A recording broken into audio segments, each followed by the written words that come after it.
අද වගේ නීතිය අතටගත් කෙරුම් කාරයෝ ගැන පසුගිය සියවසේ මුල් කාලේ ඉඳලම අපට අහන්න ලැබෙන කාරණයක්. හැබැයි ඉතින් මේගොල්ලෝ චණ්ඩිපාක් දැම්මේ අතේ පයේ හයියෙන් නැත්නම් කඩුපොළු අරගෙන මිසක් අද වගේ T56 බලෙන් නම් නොවේයි. මේ අතරින් මරදානි චොප්පේ කියන්නේ කොළඹ විතරක් නෙවෙයි. එදා රටම දන්නා චන්දියෙක්. චොප්පේ මැරෙලා අවුරුදු 53ක් වුණත් අදත් කොළඹ මරදාන අවට ජනතාව චොප්පේ ගැන කතා වෙනවා. ඉතින් මම ඔබ සමග මේ වීඩියෝ එකකින් කතා කරන්න සූදානම් වෙන්නේ මරදානේ චොප්පේ අයියාගේ චණ්ඩිකම් එහෙම නැත්නම් ඔහුගේ ජීවිත කතාව ගැන සම්පූර්ණ පැහැදිලි විස්තරයක්. චොප්පේ අයියා ගැන කතා කරනකොට ඔබට අනිවාර්යයෙන්ම මතක් වෙනවා ඇති සිරිල් අයියාගේ YouTube channel එක. ඒ වගේම ඔහුගේ වීඩියෝස්. ඉතින් අපි මේ ගැන වැඩිදුර විස්තර මේ වීඩියෝ එක ඉස්සරහට ගිහලා අනිවාර්යයෙන්ම කතා කරමු. එහෙනම් මම ඔබෙන් ඉල්ලන්නේ රැඳෙන්න මහා සමග මේ වීඩියෝ එකේ අවසාන තප්පරය තෙක්.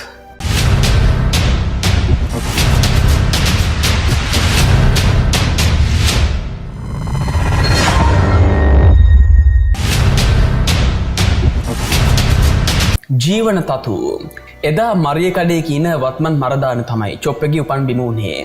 දැන් ඒ හරියට කියන්නේ ඩීන්ස් පාර කියලා. අද නම් මහල් ගොඩනැගිලි සාපු නිසා දැනට දශක 6-7කට ඉහත පැවති ස්වරූපය වෙනස් වෙලා. චොප්පේ අයියාගේ දරුවෝ නම් තවමත් මරදානේ ජීවත් වෙනවා. කිසිරි රාජපක්ෂ කියන්නේ චොප්පේ අයියාගේ දෙවෙනි දරුපයි. ඔහු කොළඹ නගර සභාවේ එක්සත් ජාතික පක්ෂයේ මන්ත්‍රීවරයෙක් ලෙස කටයුතු කළ කෙනෙක්. 1935 පෙබරවාරි 4 වෙනිදා තමයි මොහොට්ටිගේ දොන් ධර්මදාස රාජපක්ෂ නොහොත් චොප්පේ අයියා උපත ලැබුවේ. ඔහුට සහෝදරයන් 4 දෙනෙකු සිටියා. ලෝඩ් ප්‍රියන්ත මුනිදාස පොඩි මහත්තයා ඒ 4 දෙනායි. ධර්මදාස රාජපක්ෂ නොහොත් චොප්පේගේ පියාගේ නම මනුවල් රාජපක්ෂ. චොප්පේ ඉගෙන ගත්තේ කුපියාවත්ත ආණ්ඩුවේ පාසලේ 5 පන්ති දක්වා පමණයි. පසුව හොඳ ව්‍යාපාරිකයෙකු මරදාන කරුණාදාස ලර්නර්ස් අධිපති කේ කරුණාදාසත් චොප්පේගේ පන්ති මිත්‍රයෙක්. බාල කාලයේ සිටම ශරීර ශක්තිය ගැන චොප්පේ නම් දරා සිටියා. මේ ඔබට පෙනෙන පැරණි ඡායාරූපය එකල මරදාන දුම්රිය ස්ථානයේ තිබුණු ආකාරය පෙන්වන දසුණක්. චොප්පේ අයියාගේ අත් දෙක දණහිසනුත් පහළට දික්ව තිබුණා.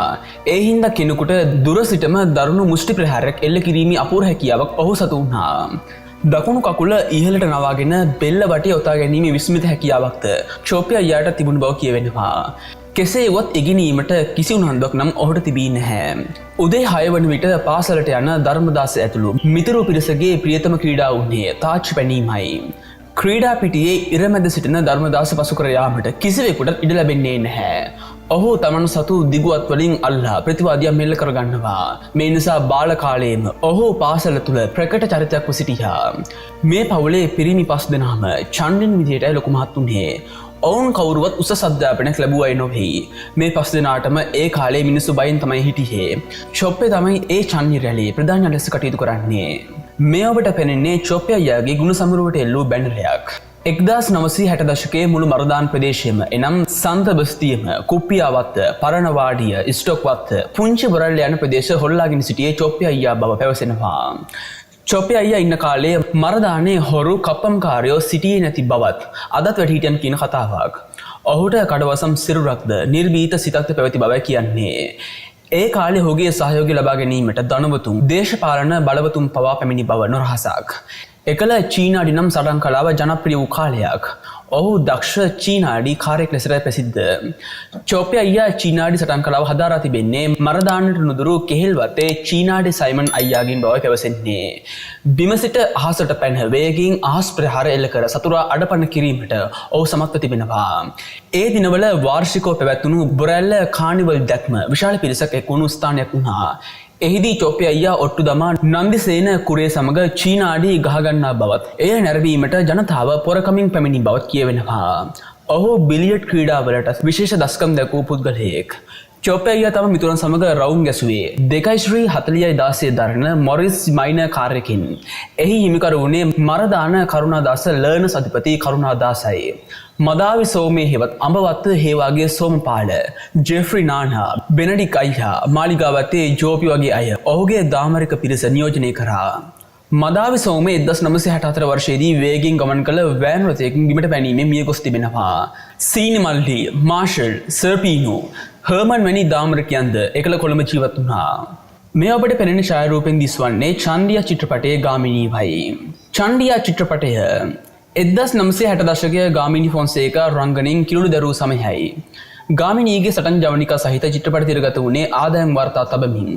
මේ අතර ටයිටස් තොටවත්ත අධ්‍යක්ෂණය කළ ගාමිණී ෆොන්සේකා ප්‍රධාන චරිතය රඟපාන චණ්ඩියා චිත්‍රපටයට සහාය නළුවන් සෙවීමට ගාමිණී ෆොන්සේකා කටයුතු කරමින් සිටියා. මෙහි සහායක චරිතයකට සැබෑ චණ්ඩික යොදා ගැනීමට ගාමිණීට අදහසක් තිබුණා. මේ නිසා ඔහු මරදානට ඇවිත් චොප්ප හමුණු බව පැවසෙනවා. එහිදී මොකද්ද රඟපාන්න තියෙන්නේ යනුවෙන් චොප්ප අසා තිබෙනවා.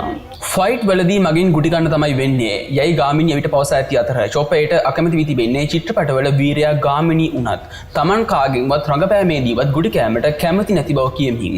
ඒ අතරම චිත්‍රපටයේ කඩු කිනිසි සටන් වලට සහ අතින් පයින් ගහන විට අවශ්‍ය උපදෙස් චොප්පගෙන් ගාමිණී ෆොන්සේකා ලබාගත් බවටත් කතා තිබෙනවා. චණ්ඩියා තිරපිටපත ලිවීමට ටයිටස් තොටවත්ත මරදානේ ඇවිද එකල සිටි චණ්ඩීන්ගේ හැසිරීම නිරීක්ෂණය කර තිබෙන බව සඳහන් වෙනවා. චණ්ඩි වැඩ චොප්පේ අනුව තම නියම නමින් කිසිවෙක් හඳුනන චරිතයක් නොවේ.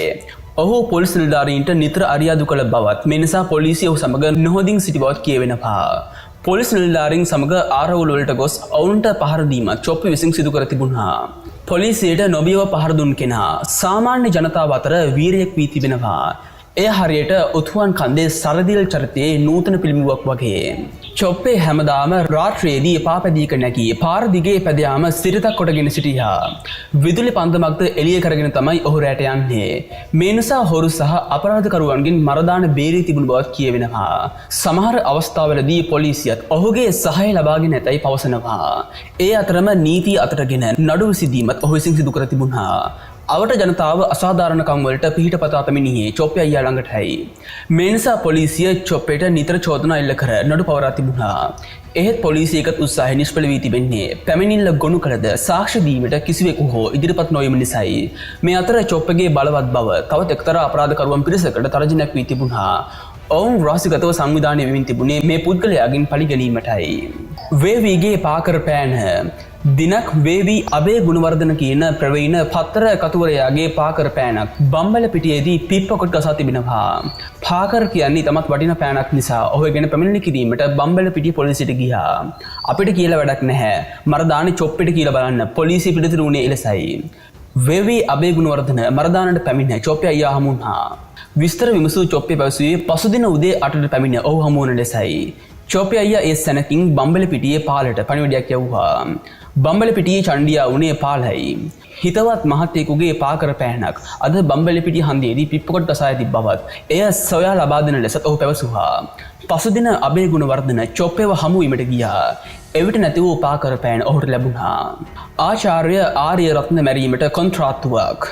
එකල කොළඹ 10 මරදාන පාරේ අංක 493 දෙල්ගහයට ගෙදර විසුවේ සර්වෝදේ නායක ආචාර්ය ඒ.ටී. ආර්ය රත්නයි. ඔහු එවකට නාලන්ද විද්‍යාලයේ තරුණ ගුරුවරයෙකු ලෙස කටයුතු කරමින් තමයි සිටියේ. ඔහුගේ පාසලේ සමාජ වැඩ සහ ජනප්‍රියත්වයේ තවත් පිරිසක් කෝප ගැනීමට සමත්ව තිබුණා.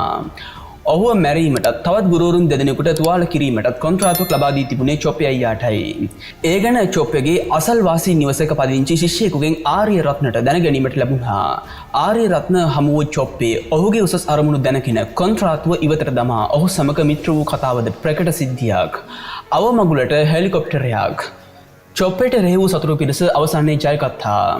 1968 ඔක්තෝබර් 16 වන දින පිහිවලින් කපා කොට ඔහුව ඝාතනය කර තිබුණා. අවසානයේදී චොප්පේටත් අතුනේ සෑම චණ්ඩියෙකුටම වගේ අත්වන මහමග අකල් මරණයක්. ඒ වන විට ඔහුට වයස අවුරුදු 33ක් වුණා. ඔහුගේ මරණයෙන් පසු දරුවන්ට පියෙකු අහිමි වුණා. බිරියට සැමියා අහිමි වුණා. ඔහුගේ අවමගුල් උත්සවය මහත් උත්සවකාරයින් පවත්වා තිබුණා. මරදානේ පමණක් නොවේ තවත් බොහෝ පැතිවලින් ජනතාව ඒට එක් වූ බව වාර්තා වෙනවා. කුඩා හෙලිකොප්ටරයකින් දේහය ගෙන යන අවමගුල් පෙරහරට ගෝනින් මල් ඉසුණු ලැබුවා. චොප්පගේ අවමගුල් උත්සවයේ ස්තුති කතාව කළේ ගාමිණී ෆොන්සේකා බව සඳහන් වෙනවා. ඒ වගේම චොප්පේ අයියා මිය ගියත් ඔහු වෙනුවෙන් ගුණ සමරු උත්සව වසරක් පාසා පැවැත්වෙන බව අනිවාර්යයෙන්ම කිව යුතුයි. එම උත්සවයට අතීතයේ සිහිපත් කරමින් විශාල පිරිසක් සහභාගී වෙනවා. කෙසේ වුවත් ඒ වන විට ඔහුගේ හිතවත් චණ්ඩින් නම් කවුරුත් ජීවත්ව සිටියේ නැහැ. ඉතින් මම දවස් සමග මේ වීඩියෝ එකෙන් කතා කරේ අදටත් කතා වෙන මරදානේ චොප්පේ අයියාගේ චණ්ඩිකම්. එම නැත්නම් ඔහුගේ ජීවිත කතාව ගැන සම්පූර්ණ පැහැදිලි විස්තරයක්. ඉතින් මම අදට මේ වීඩියෝ මෙතනින් අවසන් කරනවා. ඉතින් මේ වගේ ශ්‍රී ලංකාවගේ මුළු ලෝකයේම යුදමය ත්‍රාසනික දේවල් මෙන්න තවත් අධ්‍යාපනික වීඩියෝස් බලන්න ඕන නම් දැන්ම subscribe කරන්න අපේ දන්න ලංකා ඉතිහාසය YouTube channel එක. ඉතින් මේ වගේම අපේ දන්න ලංකා ඉතිහාසයේ social medias follow කරන්නත් අමතක කරන්න එපා. ඉතින් මේ වගේ තවත් දවසකින් හම්බ වෙන බලාපොරොත්තු වෙමින් මම අදට සමු ගන්නවා ඔබ සීලම දෙනාට ජයෙන් ජයම වේවා.